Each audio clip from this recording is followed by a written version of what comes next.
বুক জ্বালা পোড়া, টক ঢেকুর কিংবা গলা অবধি উঠে আসা গ্যাস, এসব সমস্যা আমরা প্রত্যেকেই ভুগে থাকি।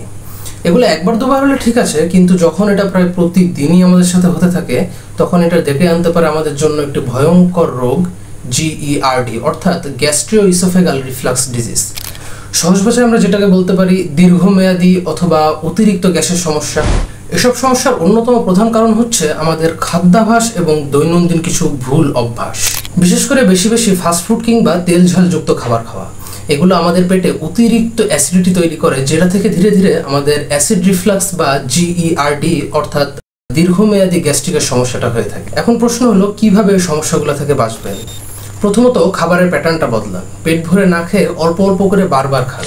ফাস্টফুড বা তেলে ভাজা খাবার পুরোপুরি এড়িয়ে চলতে হবে, কেননা এই খাবারগুলো শুধু গ্যাস্ট্রিক না, বরং আপনার পুরো ডাইজেস্টিভ সিস্টেমের ব্যালেন্সটাকে নষ্ট করে দেয়। খাওয়া শেষ করার পরপরই শুয়ে পড়বেন না, খাওয়ার অন্তত 2 ঘন্টা পরে বিছানায় যাবেন।